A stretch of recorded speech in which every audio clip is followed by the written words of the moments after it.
Et salut à tous, ici Est pour une vidéo sur Monster Hunter Génération Ultimate pour le guide sur le fusil arbalète lourd. Bon, alors d'abord, je vais vous le présenter. Donc,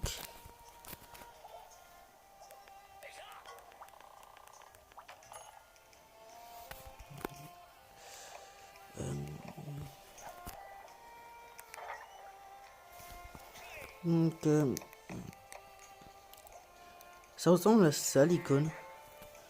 Donc,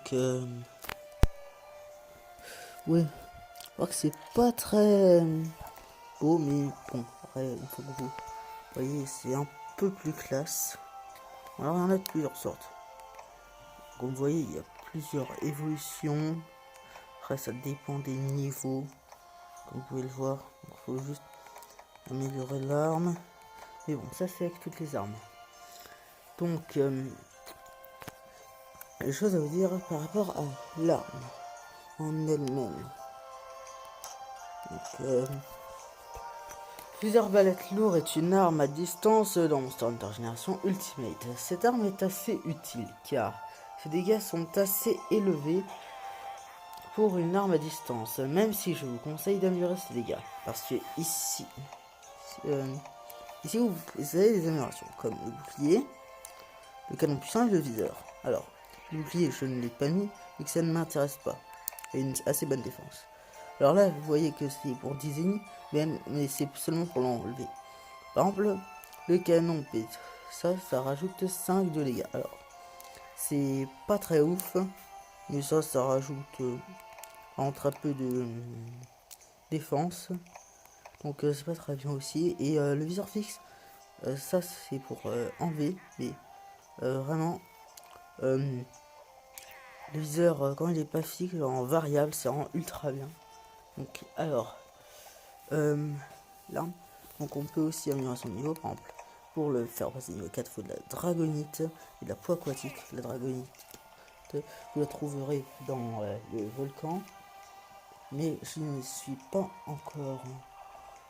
Donc, les points positifs de cette arme. Ces dégâts sont suffisants pour se faire le jeu sans trop avoir besoin de gaspiller de potions du démon. Car oui, les potions du démon augmentent votre attaque. Mon attaque est bien assez haute, et donc c'est vraiment bien. Une fois l'amélioration du viseur, faisant passer votre viseur de fixe à variable, qui est en fait un vrai sniper, car je vous le montrerai après, mais cette amélioration, quand vous la faites, en le faisant passer en variable, vous devenez un vrai sniper. Donc ça c'est trop bien. Et bon, après dans les autres motifs, de multiples évolutions se démarquant les unes des autres, car oui, par exemple là c'est Artkena, qui est certainement fort de celle que j'ai de base, mais bon. Et il y a aussi celle-là. Alors faut faire attention, car là vous voyez que dans les composants là, il faut des trucs de boss, donc ce n'est pas conseillé de la faire. À moins si vous farmez les boss. Ça, bon, vous voyez que c'est du pelage chaud que ça demande. Donc c'est assez chiant. Et comme en TK, vraiment là, les faites pas.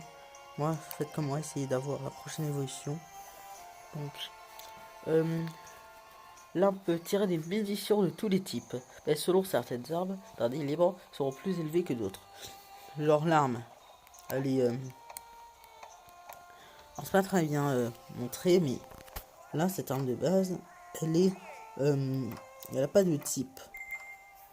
Mais au fur et à mesure, par exemple, cette arme-là, je crois qu'elle est dragon. Non, elle est eau, glace. Ah bon, alors sachez une chose que vous pouvez pas avoir une armure d'épéiste avec une arme à distance. Donc ça c'est dans le jeu de base, donc ça vient pas de l'arme en elle-même. Et donc alors c'est vraiment bien parce que oui, vous pouvez avec l'arme de base être électrique ou feu ou glace, tout dépendra de l'ennemi que vous voulez affronter. Bon, après ça coûte cher à crafter, mais bon, là c'est une autre chose. Les points négatifs. L'arme est assez longue à ranger, en mission bien sûr. Car oui, ça met un certain temps à être rangé. Ce qui peut un peu poser problème quand on veut courir. Donc je vous conseille de faire les roulades. Quand vous êtes en bas d'une pente, vous ne pouvez pas toucher les ennemis dessus, sauf en visant avec R.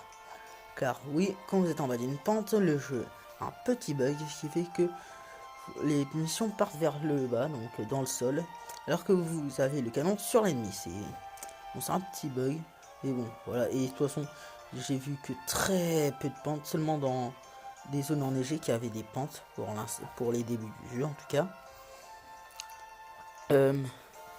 Alors, dans les points neutres, cette arme n'a pas besoin d'être aiguisée comme les autres armes au corps à corps, mais comme les armes au corps à corps plutôt, mais a besoin de munitions, donc d'être rechargée. Donc oui, ça coûtera, vous n'aurez pas besoin d'exoire, mais de munitions. Bon, sachez qu'il y a des munitions infinies que vous avez de base dans votre sac, donc pas besoin de forcément crafter, même si c'est une munition de base.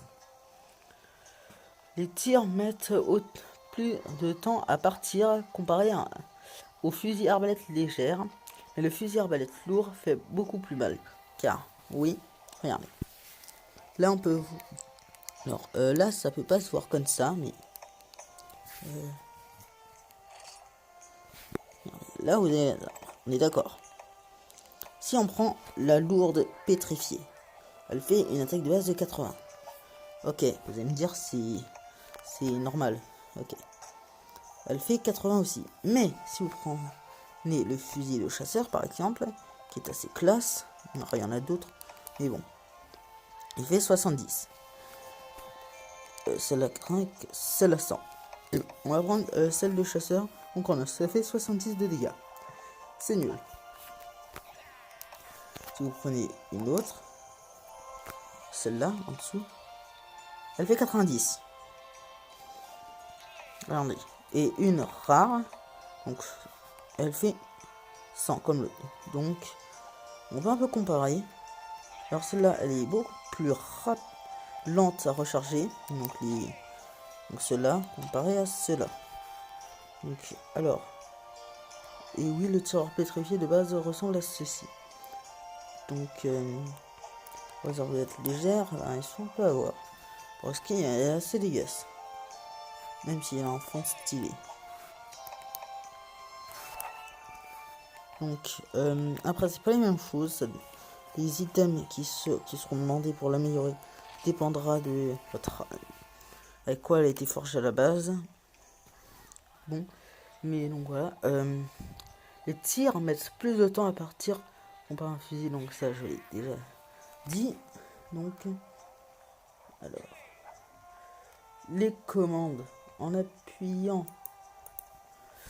les commandes en appuyant sur X, vous pourrez sortir votre arme. Mais à la place de parler, je vais vous montrer.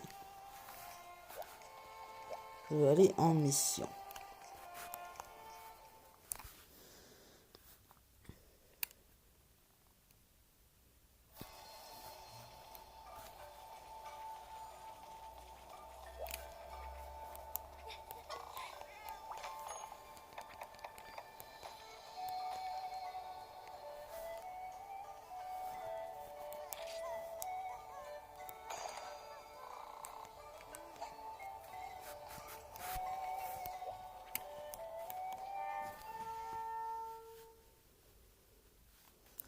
Désolé pour l'attente, je sais pas comment faire le montage. Je suis sur un téléphone, donc j'espère que vous me pardonnerez. C'est vraiment, je fais de mon mieux. Donc alors, je disais les commandes. Bon alors, en appuyant sur X, vous pouvez sortir votre arme. Si je fais A, ça fait rien. L, c'est rien. Et si je fais X, sort. Alors vous voyez qu'elle est un peu longue. Mais bon, et si je re-appuie sur X, donc en appuyant sur X, quand notre arme est déjà sortie, ça la recharge. Oui, j'arrive. En appuyant sur A, vous tirez. Donc ça met un petit temps à être rechargé, mais ça va. Entre chaque tir, Donc si vous n'avez pas, il y a des... faudra dans les paramètres de l'arme en question. Si vous appuyez sur R sans bouger, vous serez en mode sniper. Donc après bien sûr, je l'ai dit, il faut avoir bon, pour pouvoir bouger le sniper comme ceci, il faut le viseur, il faut l'améliorer, votre arme en tir variable. Bon, ensuite si vous le faites en bougeant, vous aurez un petit sniper, un petit truc comme ça. Donc c'est en appuyant sur R. En bougeant, vous aurez sur votre écran un petit curseur, celui que je vous ai montré. Pour bouger, il faudra forcément être en variable. C'est pour ça que cette amélioration est obligatoire pour moi pour ce genre d'arme. Alors, ensuite, c'est un peu plus technique. Maintenant, en appuyant sur B, en bougeant, vous ferez une roulade. Ça, on est d'accord. Ça, c'est comme ça avec toutes les armes. Mais, j'ai bien dit, mais, en appuyant sur B sans bouger votre arme déjà sortie, vous mettrez en mode accroupi et vous tirez avec du silex comme munition. Le silex est lui limité. En appuyant sur Y, vous rangerez votre arme.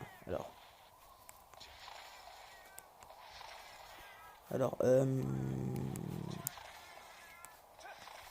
c'est bizarre parce que des fois en fait ça me le fait. Je sais pas si c'est un... Ouais.